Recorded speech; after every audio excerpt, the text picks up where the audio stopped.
હા, જ્યારે કોઈ બહુમાળી ઇમારત બનાવવાની હોય ને ત્યારે તેની ચારે તરફ શરૂઆતમાં એક મોટો માચડો બાંધવામાં આવે છે, સ્કેફોલ્ડિંગ જેને આપણે કહીએ છીએ. હા, બિલકુલ. ઇમારતનું માળખું શરૂઆતમાં ટકી શકે એ માટે એ ટેકો બહુ જ સ્વાભાવિક અને જરૂરી પ્રક્રિયા છે. બરાબર. પણ ઇમારત પૂરી થઈ જાય પછી એ ટેકા હટાવી લેવામાં આવે છે. હવે હું એમ વિચારતી હતી કે ધારો કે કોઈ સમાજ એક ગંભીર બીમારીથી પીડાઈ રહ્યો છે અને તેને સાજો કરવા માટે એક બહુ જ મોટા અને શ્રેષ્ઠ ડોક્ટરને બોલાવવામાં આવે છે. એટલે લોકોને એમ હોય કે આ ડોક્ટર કોઈ જાદુઈ દવા આપશે, ખરું ને? હા, જાદુઈ દવાની જ આશા હોય. પણ એ ડોક્ટર આવીને કહે કે જુઓ, તમે અત્યાર સુધી જે દવાઓ ખાઈ રહ્યા છો, જે માન્યતાઓ અને ધર્મના ટેકાઓ પર જીવી રહ્યા છો, એ દવાઓ જ તમારી બીમારીનું અસલી કારણ છે. અરે બાપરે! અને એટલું જ નહીં, તે ડોક્ટર કોઈ નવો વિકલ્પ કે ટેકો આપ્યા વિના બધી જ દવાઓ અને બધા જ માનસિક માચડાઓ નિર્દયતાથી તોડી નાખે. સાચું કહું તો આ પરિસ્થિતિ કોઈ પણ માનવ સમુદાય માટે અત્યંત ભયાનક અને અસુરક્ષિત અનુભવ બની શકે. એટલે માણસનું મન હંમેશા સુરક્ષા ઝંખે છે, કોઈ રસ્તો બતાવે તેની રાહ જોએ છે. જ્યારે કોઈ એ માર્ગદર્શકની ભૂમિકા જ નકારી દે ત્યારે આખી વૈચારિક જમીન હચમચી જાય. બરાબર. આવું જ કંઈક 20મી સદીના આધ્યાત્મિક અને વૈચારિક જગતમાં બન્યું હતું. આજની આપણી આ ગહન ચર્ચામાં આપણે આ જ વિષય પર ઊંડા ઉતરવાના છીએ. આપણો આજનો સ્ત્રોત છે લેખક અલ્પેશ શાહ દ્વારા સમજાવવામાં આવેલ જે કૃષ્ણમૂર્તિનું આધ્યાત્મિક દર્શન. આ બહુ જ રસપ્રદ વિષય છે. આ ચર્ચાનો મુખ્ય હેતુ એ સમજવાનો છે કે કેવી રીતે એક વ્યક્તિ જેને આખી દુનિયા વિશ્વગુરુ માનવા તૈયાર હતી, તેણે એ બધી જ સત્તા અને માન્યતાઓની વ્યવસ્થાને ફગાવી દીધી. હા, પણ આ ચર્ચામાં આગળ વધીએ પહેલા એક અત્યંત અગત્યની સ્પષ્ટતા હું કરી દઉં. આપણા આજના સ્ત્રોત સામગ્રીમાં ધર્મ, રાષ્ટ્રીયતા, ગુરુ શિષ્ય પરંપરા અને વર્ષો જૂની માન્યતાઓ વિશે કેટલીક અત્યંત કડક અને સીધી વાતો છે. હા, એ બહુ જરૂરી સ્પષ્ટતા છે. આપણે અહીં કોઈ પણ પક્ષ વિચારધારા કે ધર્મનું સમર્થન કે વિરોધ નથી કરી રહ્યા. આપણું લક્ષ્ય માત્ર લેખમાં આપેલી કૃષ્ણમૂર્તિની ફિલોસોફીનું તટસ્થ અને નિષ્પક્ષ રિપોર્ટિંગ કરવાનું છે. એકદમ સાચી વાત. તો ચાલો આ બાબતને જરા વિગતવાર સમજીએ. કોઈ પણ વ્યક્તિના ક્રાંતિકારી વિચારો સમજવા હોય તો એમનો પહેલા તેનો ઇતિહાસ જાણવો પડે. બિલકુલ. અને કૃષ્ણમૂર્તિની જીવનકથા સામાન્ય સંતો કે આધ્યાત્મિક ગુરુઓ કરતાં સાવ અલગ છે. આખી વાતની શરૂઆત 19મી સદીના અંતમાં રચાયેલી થિયોસોફિકલ સોસાયટીથી થાય છે. મેં વાંચ્યું છે એ મુજબ રશિયાના મેડમ બ્લેવેટ્સ્કી અને અમેરિકાના કર્નલ ઓલ્કોટે શરૂ કરેલી આ ચળવળ ખરેખર તો પૂર્વ અને પશ્ચિમના ધર્મોનું એક અનોખું મિશ્રણ હતી. હા, તેઓ માત્ર ધર્મોનો અભ્યાસ નહોતા કરતા, પણ વૈશ્વિક ભ્રાતૃભાવ જેવી બહુ મોટી વિભાવનાઓ પર કામ કરતા હતા.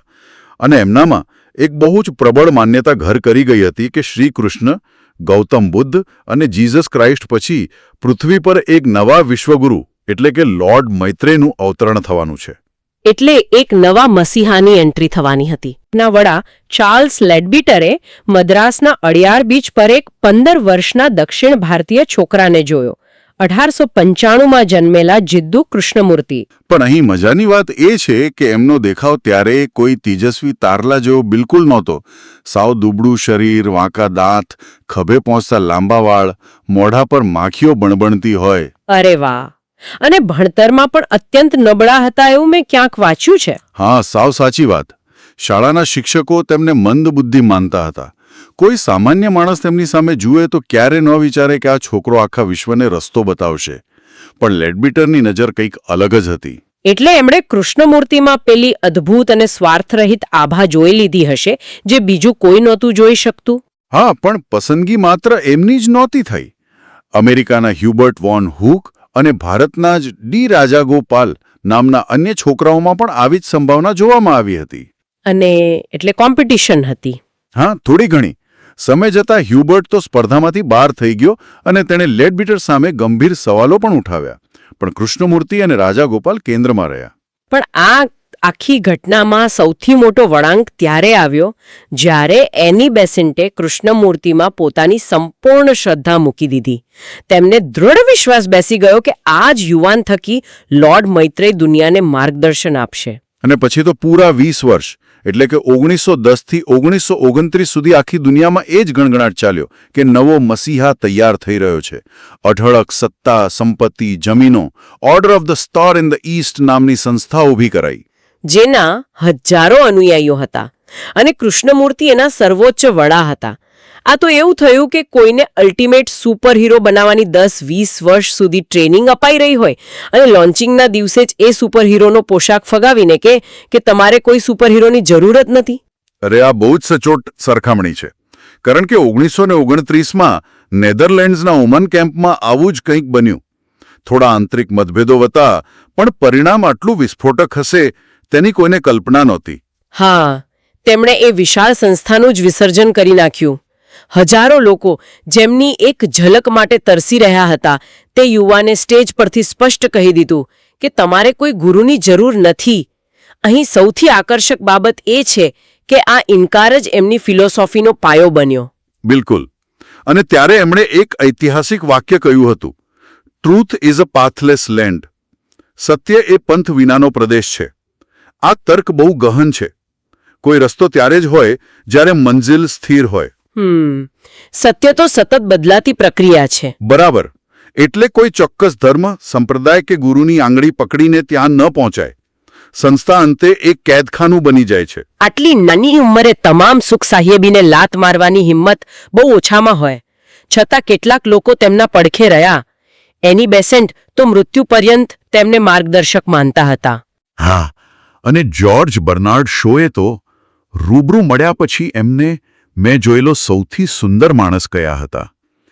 આર્કિટેક્ટ એડવિન લ્યુટિયન્સના પરિવારનો પણ આજીવન ટેકો મળ્યો. એમની દીકરી મેરીએ જ પછીથી કૃષ્ણમૂર્તિના જીવનચરિત્રના 2 પ્રખ્યાત ભાગ લખ્યા.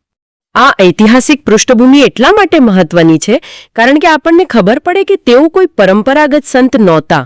હવે વિશ્વગુરુના આવરણમાંથી બહાર આવ્યા પછી તેઓ વાસ્તવમાં કેવા માણસ હતા તે જાણવું બહુ રસપ્રદ છે. હા, લોકો ધારી લે કે તેઓ કોઈ હિમાલયની ગુફામાં જતા રહ્યા હશે. પણ ના, તેમને મોંઘી કાર અને શક્તિશાળી એન્જિનોનો ભારે શોખ હતો. જાતે કાર ધોતા. અરે વાહ!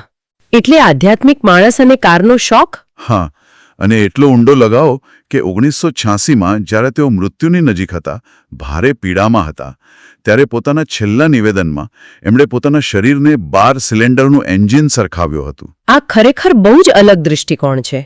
અને મેં એવું પણ વાંચ્યું છે કે તેમના કપડાં લંડનના પ્રખ્યાત દરજી પાસે સીવાતા. ઘરમાં વસ્તુઓ અત્યંત ચોકસાઈથી મુકાવી જોઈએ, અણઘડપણું જરાય ન ગમે, બીથોવન અને મોઝાર્ટ સાંભળે. હા, અને સૌથી રમૂજી વાત એ કે ક્લિન્ટ ઈસ્ટવુડની એક્શન ફિલ્મો જોતા અને ડિટેક્ટિવ નવલકથાઓ વાંચતા. એકવાર તો થ્રિલર નોવેલ લખવાની ઈચ્છા પણ વ્યક્ત કરેલી. ઓહ વાહ! પણ જ્યારે માણસ આટલો જીવંત હોય ત્યારે સંબંધોની ગૂંચવણો પણ ઊભી થાય. જે ડી રાજાગોપાલ સાથે તેઓ મોટા થયા તેમની જ સામે સંપત્તિ અને કોપીરાઇટ માટે લાંબો કાનૂની જંગ લડવો પડ્યો. હા, અને આ વિવાદ માત્ર કાનૂની નહોતો. રાજાગોપાલના પત્ની રોઝાલિન્ડ સાથે કૃષ્ણમૂર્તિનો લગભગ 2.5 દાયકા લાંબો નિકટનો સંબંધ રહ્યો હતો. રોઝાલિન્ડની દીકરી રાધાએ પોતાના પુસ્તક લાઇવ્સ ઇન શેડો વિથ જે કૃષ્ણમૂર્તિમાં આ બધું ખુલ્લા મને નોંધી લીધું છે. એટલે લાંબા સમય સુધી શારીરિક સંબંધ પણ હતો એવું તેમાં ઉલ્લેખ છે? બિલકુલ. અને જો આપણે આને વ્યાપક સંદર્ભમાં જોઈએ તો આ વિગતો બહુ અગત્યની છે. મોટાભાગના ધર્મોમાં સેક્સને પાપ મનાય છે, પણ કૃષ્ણમૂર્તિ માટે એ ભૂખ કે તરસ જેવી જ સહજ ક્રિયા હતી. એટલે તેઓ ઈચ્છતા ન હતા કે લોકો તેમનાથી અંજાઈ જાય કે પૂજા કરે. આ ખામીઓ જ તેમને મનુષ્ય તરીકે જોવામાં મદદ કરે છે. એકદમ સાચી વાત. ગુરુની સંપૂર્ણતાની મૂર્તિ ખંડિત થાય ત્યારે જ વ્યક્તિ ગુરુને બદલે સત્ય તરફ જોતો થાય. અને આ મુદ્દો આપણને સીધા તેમની ફિલોસોફીના કેન્દ્રમાં લઈ જાય છે. જ્યારે છબી તૂટે છે ત્યારે સમજાય છે કે આપણું મન સતત છબીઓ એટલે કે ઇમેજીસ બનાવવા ટેવાયેલું છે. સ્ત્રોતમાં આ આંબાના ઝાડ અને મનની છબીઓવાળો કન્સેપ્ટ બહુ મસ્ત આપ્યો છે. હા, મનની કામગીરી જ એવી છે કે દરેક વસ્તુ કે વિચારને છબીમાં કેદ કરી લે. રાષ્ટ્રીયતા, ધર્મ કે જ્ઞાતિ બધું જ સ્મૃતિમાંથી પેદા થયેલી છબીઓ છે. હું ભારતીય છું કે મારો ધર્મ શ્રેષ્ઠ છે એ માનસિક ઇમેજીસ જ તો છે ને. એટલે જ્યારે કોઈ પોતાને મુસ્લિમ કે હિન્દુ કે યુરોપિયન તરીકે ઓળખાવે ત્યારે તે હિંસક બને છે. કારણ કે આ ઓળખથી તે પોતાને બાકીની માનવજાતથી અલગ કરી દે છે અને અલગતા જ સંઘર્ષનું મૂળ છે. હા, અને જ્યારે કોઈ બીજી વ્યક્તિ આ છબીને પડકારે ત્યારે માણસને લાગે કે એના અસ્તિત્વ પર હુમલો થયો, એટલે તે હિંસક પ્રતિક્રિયા આપે. આ જ કારણસર બે માણસો વચ્ચે સાચો સંવાદ અશક્ય બની જાય છે. હા, ખરેખર તો બે જ છબીઓ જ ટકરાતી હોય છે. આ છબીઓ વર્તમાનને પૂરેપૂરો અનુભવતા કેવી રીતે રોકે છે એના માટે સ્ત્રોતમાં પેલા આંબાના ઝાડનું ઉદાહરણ છે. એ બહુ સચોટ છે. ધારો કે કોઈ વ્યક્તિ રસ્તા પર ચાલતી જાય છે અને આંબાનું ઝાડ જુએ છે. ઝાડ જોતા જ મનમાં આંબો શબ્દો જાગે. બાળપણમાં ખાધેલી કેરીનો સ્વાદ કે જૂની સ્મૃતિઓ સળવળી ઉઠે. એટલે એ શબ્દ અને સ્મૃતિઓ એ વ્યક્તિ અને ઝાડ વચ્ચે અદ્રશ્ય દિવાલ બની જાય. બરાબર. તે વ્યક્તિ ખરેખર એ જીવંત ઝાડને જોતો જ નથી, માત્ર પોતાની સ્મૃતિઓ વાગોળે છે. ભૂતકાળ અને વર્તમાન વચ્ચે સતત ઘર્ષણ થાય છે. પણ જુઓ, અહીં વાત ખરેખર ખૂબ જ રસપ્રદ બને છે અને મારે એક સવાલ પૂછવો છે. માની લઈએ કે ઝાડનું સૌંદર્ય માણવા સ્મૃતિઓ નડે છે, પણ ધારો કે કોઈ ખેડૂત છે, જો તે આંબા વિશેનું જ્ઞાન ભૂલી જાય કે કેટલું ખાતર, પાણી આપવું, તો તે ખેતી કેવી રીતે કરશે? કોઈ ડોક્ટર સર્જરી કરતો હોય તો મેડિકલ જ્ઞાન તો જોઈએ જ. તો જ્ઞાન ઉપયોગી બને પણ નડતરરૂપ ન બને, એ કઈ રીતે શક્ય છે? આ બહુ જ વ્યાજબી અને ઊંડો પ્રશ્ન છે. કૃષ્ણમૂર્તિ એમ નથી કહેતા કે જ્ઞાન નકામું છે. ખેતી કરવા કે કાર ચલાવવા માટે ટેકનિકલ મેમરીની તો જરૂર છે જ. સમસ્યા ત્યારે થાય જ્યારે આ સ્મૃતિ સાયકોલોજીકલ મેમરી એટલે કે મનોવૈજ્ઞાનિક સ્મૃતિ બની જાય. એટલે કે જ્યારે જ્ઞાન અહંકાર બની જાય. એ જ તો. ખેડૂતે આંબાની ખેતી કરવા જ્ઞાન વાપરવાનું છે, પણ જ્યારે તે માત્ર આરામથી બેસીને ઝાડને જોઈ રહ્યો હોય ત્યારે એ જ્ઞાનનો કોલાહલ શાંત હોવો જોઈએ.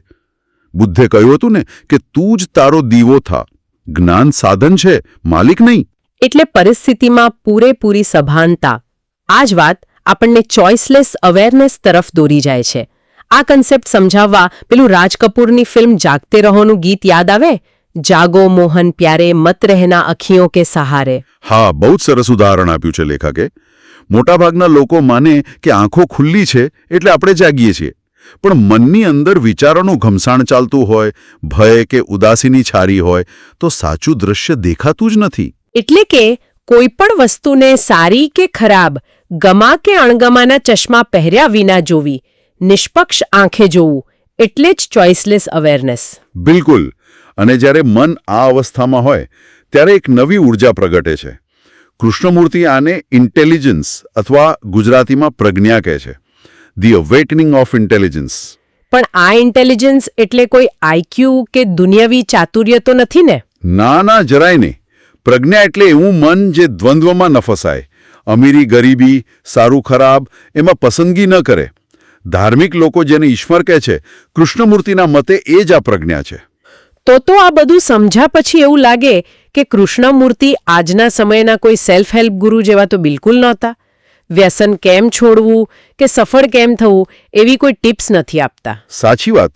તેઓ તો બસ માનસિક ટેકાઓ તોડી નાખે છે. ગુરુઓ નવો રસ્તો આપે, જ્યારે આ તો બધા જ માર્ગો છીનવી લે. વ્યક્તિને નિરાધાર છોડી દે. કારણ કે જ્યાં સુધી કોઈ આધાર છે ત્યાં સુધી માણસ મુક્ત નથી. હા, પણ જો ખરેખર વ્યક્તિ આ બધું ફગાવી દે, મનનો કોલાહલ શાંત કરે, તો આ દુનિયા પર તેની શું અસર થાય? કારણ કે જીવવારો તો આ જ દુનિયામાં છે. આના જવાબમાં કૃષ્ણમૂર્તિ બહુ જ ઊંડી વાત કરે છે કે આપણે દુનિયા છીએ. We are the world. દુનિયા આપણાથી અલગ નથી.